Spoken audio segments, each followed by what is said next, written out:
নামটা শুনতে কিরকম অবাক লাগতেছে না? ফ্রি এনার্জি, যেটা কোনোদিন সম্ভবই না। বিজ্ঞানে বলা হয়ে থাকে যে তো শক্তির কোনো তৈরি বা ধ্বংস কোনোটাই নেই, শুধুমাত্র শক্তির রূপান্তর আছে। তো আমরা তো আজকে তৈরি করব একটা হেরন ফাউন্টেন, যাকে আপনারা ফ্রি এনার্জি ওয়াটার পাম্প বলতে পারেন। তো এই ফ্রি এনার্জি ওয়াটার পাম্পটা কিভাবে বানাবো এই ভিডিওতে সমস্ত গাইডলাইন দেওয়া হয়েছে। আপনারা যদি এই ভিডিওটা দেখেন তাহলে খুব সহজে ঘরে বসে একটা ফ্রি এনার্জি ওয়াটার ফাউন্টেন তৈরি করতে পারবেন।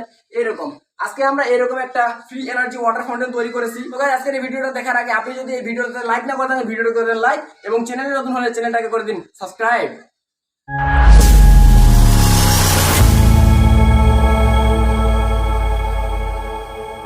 তো গাইস, আজকে আমাদের এই হেরন ফাউন্টেন তৈরি করার জন্য মেইনলি এরকম আমাদের বৈগম লাগবে। এরকম বৈগমগুলো আপনারা যে কোনো ধরনের পুরাতন বৈগম থেকে সংগ্রহ করতে পারেন। এবং আমাদের লাগবে এরকম পাইপ। এই পাইপটা আপনারা যে কোনো ধরনের হার্ডওয়্যার দোকানে গেলে পেয়ে যাবেন। তো এট ফার্স্ট আমি এই বৈগমগুলো থেকে এই বৈগমটাকে কেটে নিব। তো তার জন্য আমি এগুলোকে সাইডে রেখে দিচ্ছি। তো আমি এইখানে এই পর্যন্ত কেটে নিব। তার জন্য আমি এখানে কাটার ইউজ করতেছি।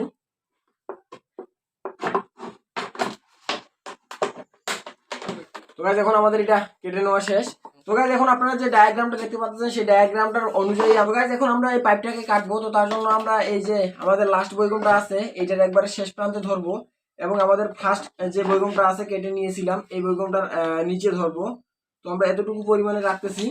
তো আমরা এতটুকু পরিমাণে রেখে এটাকে সুন্দর করে কেটে দিব। তো এখন আমাদের একটা পার্ট কাটা শেষ। এখন আমরা আরেকটাকে কেটে নিব। তার জন্য আমরা এই বৈগমটা যে আছে আমাদের ফার্স্ট বৈগমটা এটার একবারে উপর থেকে এবং আমাদের এই বৈগমটার উপর থেকে সুন্দর করে এই সিস্টেমে কেটে নিব। তো তার জন্য আমি এখানে এই সিস্টেমে সিম্পলি কেটে নিব। আপনারা এই পাইপের মেজারমেন্ট গুলো ঠিকঠাক করে নেবেন। তো গাইস, এখন আমরা আরেকটা পাইপে কেটে নিব। তো তার জন্য আমাদের যে সেকেন্ড বোতলটা আছে এই সেকেন্ড বোতলটার একবার লাস্ট প্রান্ত থেকে আমরা এইখানে একটু বাড়তি রাখবো, কারণ আমরা এখানে একটু ভাঁজ করে দিব। তার জন্য আমি এখানে 4 ইঞ্চি বাড়তি রাখলাম। তো আপনারা এখানে আরো বেশি রাখতে পারেন। তো সিম্পলি আমাদের 3টা পাইপ কেটে নেওয়া শেষ। এখন আমরা এই ঢাকনাগুলোর মাপ করে এখানে 2টা মার্ক করে নিয়েছি, এইটাতে এবং এইটাতে। আপনারা উপরেরটাতে এবং মাঝখানেরটাতে ফুটো করবেন, নিচেরটাতে ফুটো করার দরকার নাই। তো তার জন্য আমি এখানে সোল্ডারিং আয়রন ইউজ করব। তো সোল্ডারিং আয়রন দিয়ে আমরা সিম্পলি এটাকে খুব সহজেই ফুটো করে নিতে পারি। তো আপনারা এখানে ফুটোটা পাইপের মাপে করে নেবেন, বেশি করবেন না।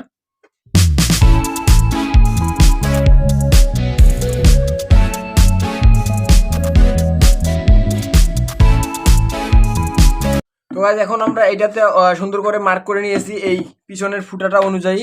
তো আমরা এই ঢাকনাটাতে সুন্দর করে এখন ফুটো করে নিব। তার জন্য আমি এখানে সোল্ডারিং আয়রন দিয়ে ফুটো করে নিচ্ছি।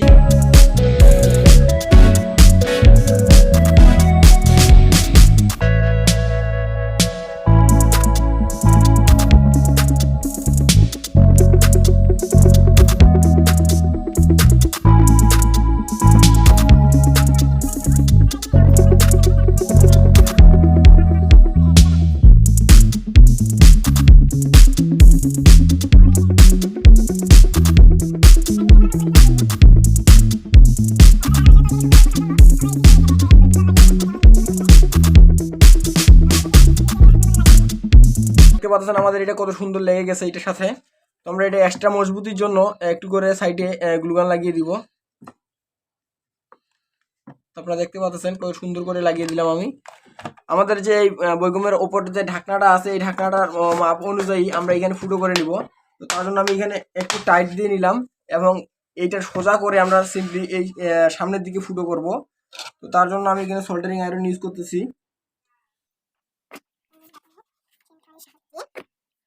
এখন আমরা এই ভিতরের আমাদের যে এই লম্বা পাইপটা আছে এই লম্বা পাইপটাকে সিম্পলি এই সিস্টেমে বের করে দিব। তো তার জন্য আমি এখানে চিমটার ইউজ করতেছি।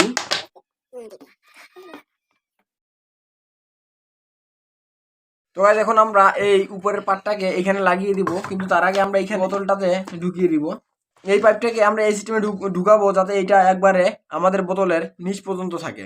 তো গাইস, এখন আমরা এর গোড়াতে একটু গ্লুগান দিয়ে দিব যাতে আমাদের এইটাতে একবারে লিক প্রুফ হয়ে যায়। এখন আমাদের এটাও লেগে গেছে সুন্দর করে। তো এখন আমরা উপরে পাটটাকে লাগিয়ে দিব। তো তার জন্য আমরা এখানে আমাদের যে একটা পাইপ আছে পাইপটাকে এই সিস্টেমে লাগিয়ে আমাদের যে অপর পাইপটা আছে এটাকে আমরা চিমটার সাহায্যে সুন্দর করে বের করে দিব। তো তার জন্য আমি এখানে চিমটা লাগিয়ে নিচ্ছি। তো গাইস, এখন আমাদের এইটা ঢুকিয়ে নেওয়া শেষ। তো তার জন্য আমরা এখানেও সুন্দর করে গ্লুগান দিয়ে এটাকে লিক প্রুফ করে দিব। তো তার জন্য আমি এখানে গ্লুগান দিয়ে নিতেছি সুন্দর করে। তো গাইস, এখন আমাদের নিচের বৈগমটাকে আমরা লাগিয়ে দিব।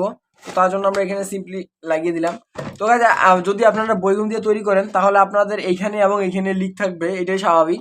তো তার জন্য আমরা এখানে গ্লুগান প্রথমে লাগিয়ে দিব, এরপরে আমরা এর উপরে টেপ মেরে দিব। তো তার জন্য আমি এখানে গ্লুগান লাগিয়ে দিচ্ছি।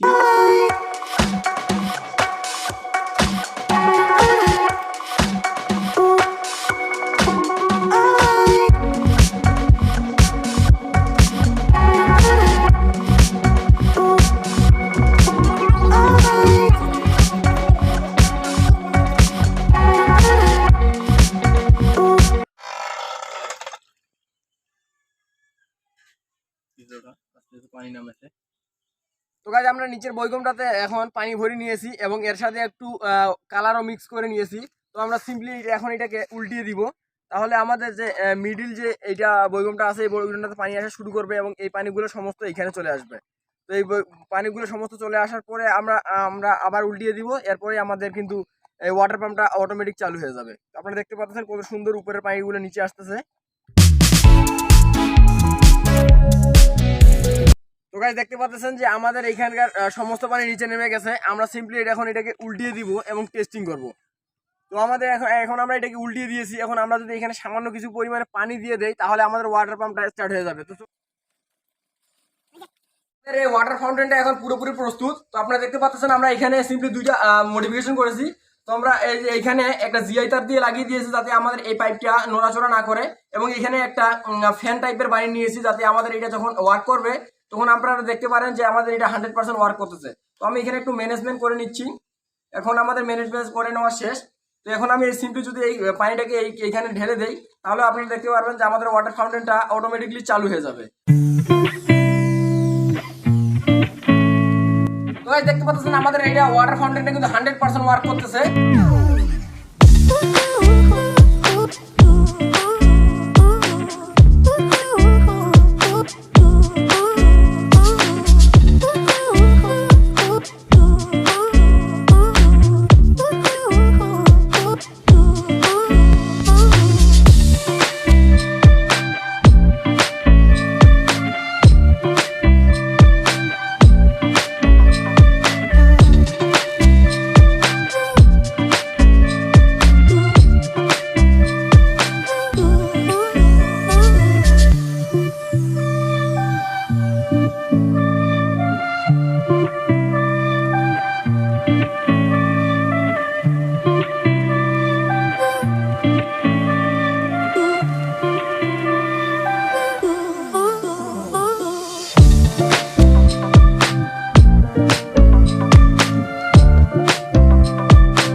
আজকের এই ওয়াটার ফাউন্টেনটা দিয়ে আপনারা এখানে সিম্পলি মোটর লাগিয়ে ফ্রি বিদ্যুৎ উৎপাদন করতে পারবেন একই সিস্টেমে।